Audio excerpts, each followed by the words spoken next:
I've talked about this a lot over the past 10 days because it's so infuriating to me to watch this video of Katie being, hit with a flagpole, given a concussion.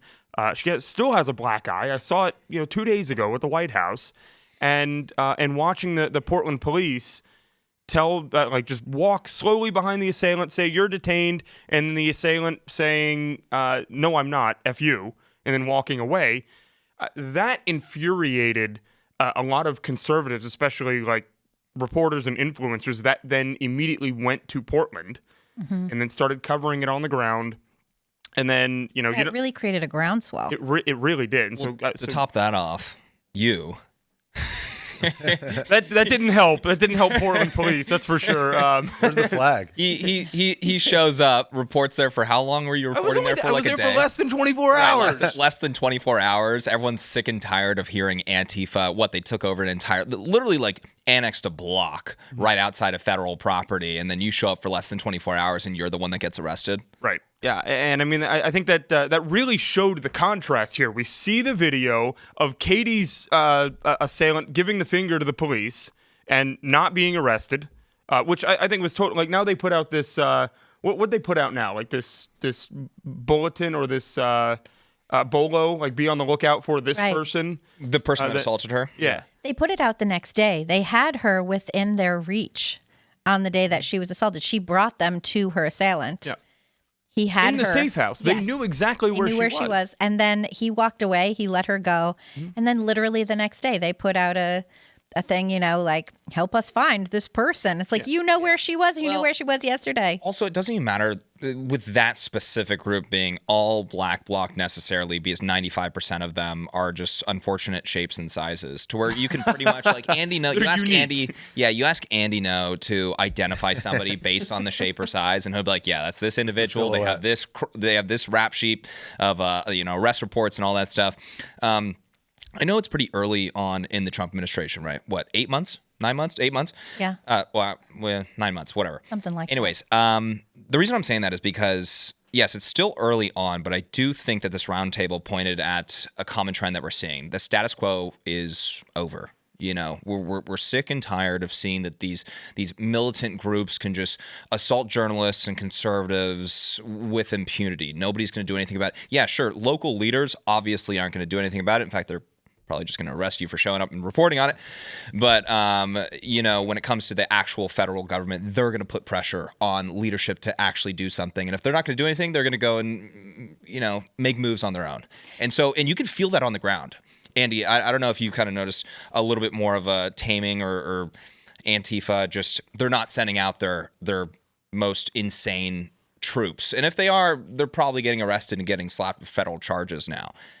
But it's really different compared to 2020 and 2021 for sure, 100%. It's a different vibe on the ground. And I was only there, I know, for a couple days recently. What was that? It's tamer than it was in 2020? Oh, right now, yeah. There's no leaf blowers. They don't even have leaf blowers yet, let alone the metal saws they used to saw the fences down. I think that's why we're seeing it, though, because Trump administration in 2020, sent in the DHS troops, which is kind of the equivalent of the ICE now, to defend the federal courthouse. And they were, only able to protect that one little area surrounding the federal courthouse. And it persisted for like 150 days. Right. So I think now they're preempting that and saying, we don't want to end up with another Chaz.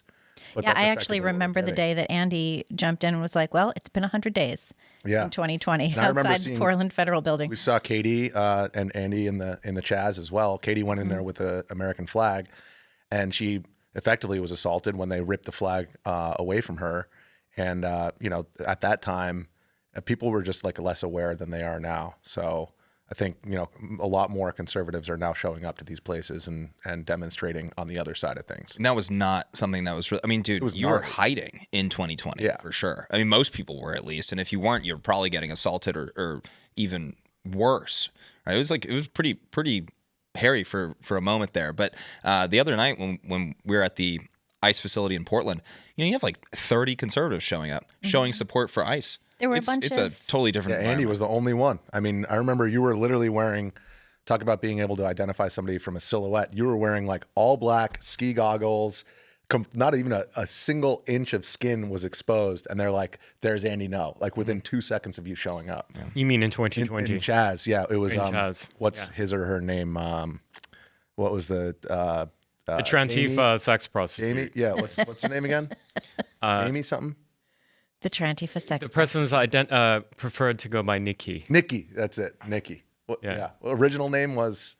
I forget. Yeah, Nick Jameson. That's it. Nick Jameson. That sounds about right. Yeah. Now Nikki. Got it. Yeah, they would go after you. I mean, geez, dude. Yeah, it's changed so much. They would go after you if you had a cell phone in your hand. You weren't even recording. Yeah. If you were holding your phone like this, they would say, well, "Open that up. What videos have you taken? Show us your social media." And it wouldn't just be like one guy, and you'd be like, "Okay, get out of here. Come on, bro." It'd be 10. It'd be 10 people surrounding you, and you were the only person that was there, basically. That's something, yeah. I remember the reporting on that Antifa militants would prevent people from reporting, prevent people from recording. There was a whole thing about basically Antifa somehow got Oregon to stop releasing mugshots, right, based on your reporting. And that, I'm disappointed. I'm not going to be able to see my mugshot. Right. Oregon will not release the Did you mugshot. request Maybe they'll that, by release the way? it. Sure, I guess I have to request it. I assumed it would be online somewhere. Like by the time I was out, I thought Like leaked? people would post it. But Portland wasn't even in 2020. I wasn't doing this in 2020. I was in real estate at the time, but I was still I lived in Louisville, Kentucky, which had a lot of spiciness there. spiciness My there. coworkers got arrested over there. Yeah. Well, who did Shelby and Jorge. Yeah. That was the one trip I didn't go on. Oh, I didn't go on that one either. It was after Kenosha. I was like, I'm going on a surf trip. And I was like, of course, my Irish luck, the one trip I don't go on. And I'm like, oh, man, Jorge and Shelby are in jail. Oh, how am I going to Yeah, I remember that too. And they get like Sorry, tossed on a guys. bus. Oh, yeah. They were. I found out from Jorge's Instagram story. Somehow they let him have his phone, and he's just like handcuffed to another guy. And he's like, I'm in jail. I was like, oh. I have heard. I've not been to this jail, but I know that I've heard horror stories about Metro Corrections down there. But I was in downtown Louisville, right near the courthouse. They're doing all these Breonna Taylor riots, and it was just the courthouse had no windows anymore. They'd all been blown out, and I'm just walking around like wanted to document it from my personal Snapchat. That was it at the time. And I'm going around and I'm video recording, and they chase me down the block, they corner me, and they hold me at gunpoint for my phone. At gunpoint. At gunpoint. Who were these people? They ended up being arrested after because I ended up like hitting the gun out of his hand, which was really stupid at the time. Well, I wanted my phone though. I didn't have any alive, money, though. so it's like I didn't have much to lose. Anyway, but I jumped the fence, and they did this in front of the 911 call center.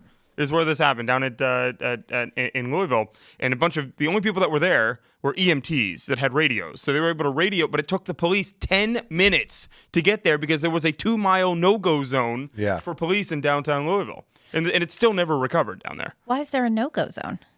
There was a no-go zone in 2020. Why was there? Summer of Love. Because of all this stuff? Yeah, because Breonna Taylor, Yeah. I remember Breonna Taylor. And speaking of that, I just want to say this while we're on that topic. Brett Hankison, who was one of the officers in the Breonna Taylor raid, is now sentenced to, I believe, 4 years in prison, and I think he reports like Monday. So That's crazy. So I think I'm gonna be doing. Watch for that because I don't think that guy should be. I think he was recommended like a day in jail by federal prosecutors, and the judge was like, nah, he's getting 4 years. Mm-hmm. I'm forgetting kind of a lot of the specifics about that case, but I do remember, I mean, the boyfriend did have, he was legally, he was police. Yeah, but he was legally allowed to be, like, have a firearm there. It was all legally owned, and I don't believe he knew.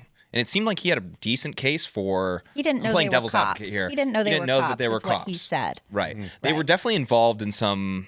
It seemed allegedly involved in some like drug activity or something. It was like her ex-boyfriend apparently was involved in something. They thought she was involved in as well. I don't know if she was. And so this is what I remember. So don't quote me on it. And then they came after her. He shot at them. He shot at the cops before they came in. They opened fire before going in. She had come out of the bedroom and I believe was struck in the hallway. Mm-hmm. Yeah.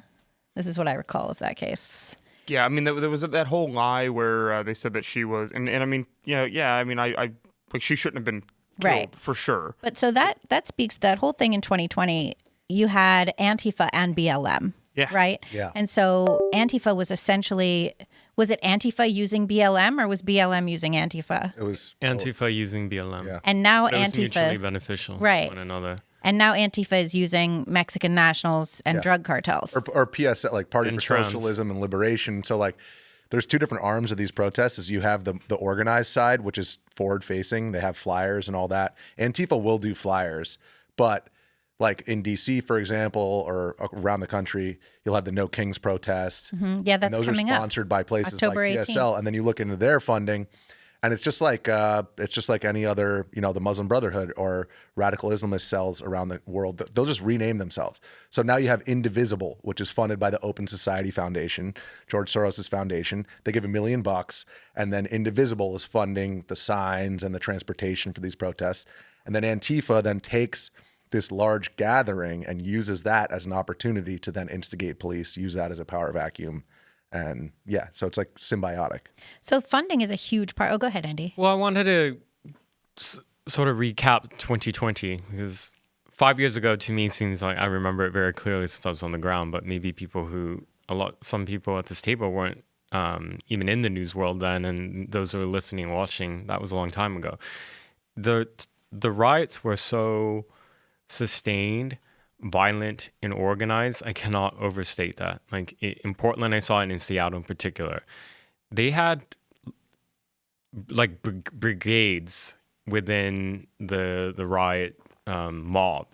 So right now, people might be after some of the people at this table went to Portland. Now the national media, even the international media, they're showing up. They're saying, "Look, it's completely fine." Yeah.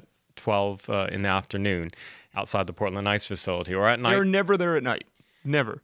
They're showing up at night now, but they weren't there when things were really bad before. So a snapshot of one night can be misleading from these the legacy media. And they're capturing footage of like people in these animal costumes. There's one, his name is Seth, who's been wearing the frog one. And it's meant, the costumes it serves a propaganda purpose. Like, it's meant to make on a photo or a short video clip, it makes that demonstration look like a family-friendly children's type of event. Nothing dangerous. Don't think about the violence that happened before. It kind of whitewashes everything that had been happening since June. In 2020, Antifa, they used a similar tactic. They didn't use costumes at that time. They had their female comrades wear these yellow shirts, and they recruited women leftists to come and stand at the front of the riot, and they hooked arms, and they called themselves Wall of Moms. Frontline Right, moms. with the yellow shirts. Frontline Yellow moms. shirts. And what I saw, I recognized many of them. So they weren't in black blocs, so they were wearing masks, but you could see their eyes and hairs. And I recognized some of them as these are the same. Some of them were wearing were involved in violent militancy in the other nights. And surely enough, when the cameras weren't pointed on them, some of the so-called Wall of Moms people would go up and try to tear off the plywood that was on the U.S. federal courthouse. So this was a literal insurrection against the U.S. government. People would throw in explosive devices, bombs, and Molotov cocktails. They tried to set the building on fire. It was besieged night after night for an entire month. With federal agents inside. Thanks for watching this clip from the Culture War podcast. We're live every Friday, 10 a.m. to noon, so subscribe and come hang out.